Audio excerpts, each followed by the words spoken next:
예, 그 KBS 기수별 기자 성명서 모음 띄워봐 주세요. 여기 18기부터 50기까지인데요. 지금 나이, 그다음에 뭐 연차 상관없이 총 망라해서 KBS 파우치 자그만 백으로 해서 KBS의 공정성을 훼손한 박장범 앵커에 대해서 완벽하게 반대하는 거예요. 그래서 좀 전에 얘기했던 나이의 문제 또는 자리 이런 것 때문에 우려해서 이 후배 기자들과 선배 기자들이 반대하는 것이 아니다라는 겁니다. 그 내용을 다 보면 파우치 얘기가 거의 99%입니다. 그것 때문에 KBS 신뢰도가 무너졌다, 팔아먹었다 이 얘기입니다. 본인의 출세를 위해서. 네. 그 다음에 좀 전에 명품이라는 단어를 공영방송에서 사용하지 않는다 이렇게 답변하셨어요.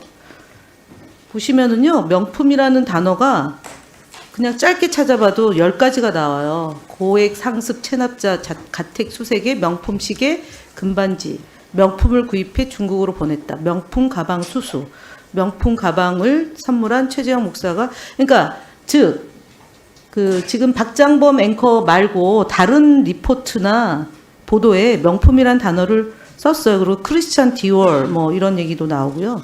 그 뒤에 보면은 KBS가 브랜드명을 쓴 게 있어요. 김정숙 여사 샤넬 재킷 반납 확인, 루이비통 리폼은 상품권 침해, 그 다음에 팔리던 디올 가방이 알고 보니까 8만 원짜리였다 이렇게 썼어요. 그러니까 명품이라는 단어와 브랜드명을 쓰지 않았다 이 말도 자의적인 본인의 그 행위를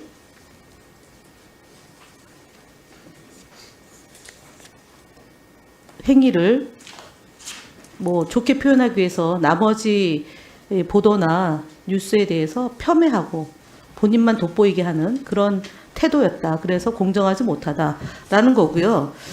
공영방송의 핵심 가치인 공정성과 중립성을 위반한 방송통신심의위원회 등으로부터 제재를 받은 프로그램은 철저히 조사해서 사내 규정에 따라 징계 등 조치를 한다. 이렇게 그 본인이 경영 계획서에 작성이 돼 있는데 30전 30회 방심 의결 소송을 보면 KBS 뉴스9 가징금 3천만 원 의결했는데 집행정지 처분받았어요.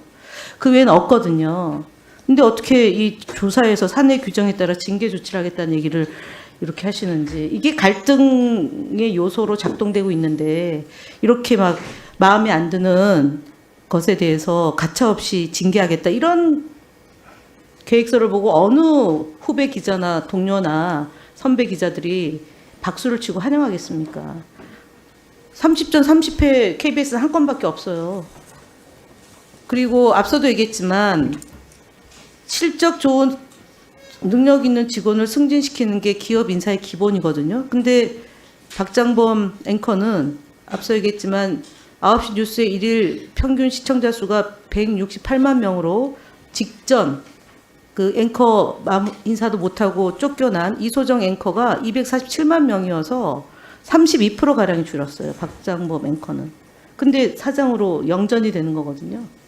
그래서 이런 것들을 다 보면 결국 조그만 파우치 100으로 했던 박장범 앵커의 발언 때문에, 그리고 이게 사실은 2월 7일이요. 그 설 연휴 들어가기 직전이었어요. 그러니까 설 연휴 밥상에 명품 디올백을 수수한 김건희 여사를 조그만 파우치 100으로 둔갑시키는 기술을 발동했기 때문에 너무너무 고마운 거죠. 그리고 그것이 총선에 영향을 미치는 소재였고 그거를 아주 교묘하게 잘 기술적으로 파우치라는 단어를 본인이 썼던 아니면 용산과 협의를 했던, 이제 내일도 더 저희가 논의를 해야 되겠지만 그것 때문에 되신 거예요. 다른 게 아니에요. 근데 계속 이거랑 무관하다라고 얘기하고 30년 근무했기 때문에 사장이 될 수 있다, 충분하다. 지금 30년 근무한 직원이 몇 명이나 더 있습니까? 20기들은 다 30년이잖아요. 20기상들은요. 상당수 있는 거죠. 그분들하고 경쟁해서 직전 사장 공모에는 응하지도 않았잖아요. 우리 방장범 27년, 28년 근무할 때는 사장의 1분 더 드려요.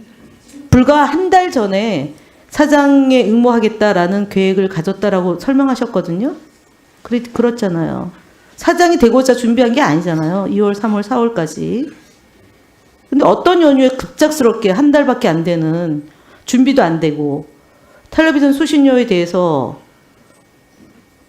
통합징수가 옳았다고 얘기했던 분이 갑자기 분리징수할 수밖에 없다는 그 논리를 펴면서 텔레비전 수신료를 어떻게 할 건지에 대해서 정책이 지금 오락가락 하는데 한 달도 안 된 분이 어떻게 사장의 공모에 응했는데 7대 0으로 압도적으로 추천이 됐는지는 용산의 입김이 아니고서는 어떻게 됩니까? 정책실장 친구시죠?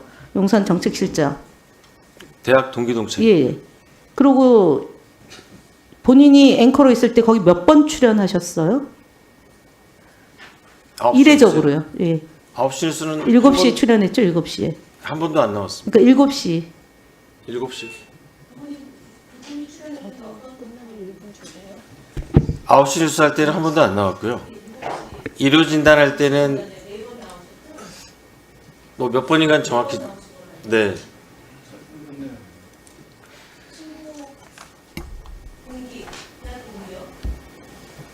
네, KBS 해설위원입니다. 네네. 네. 아, 추가 질의하실 겁니까? 아, 예. 잠시만요. 자, 그 후보로 추천되기 한 달 전에 저 넣어주세요.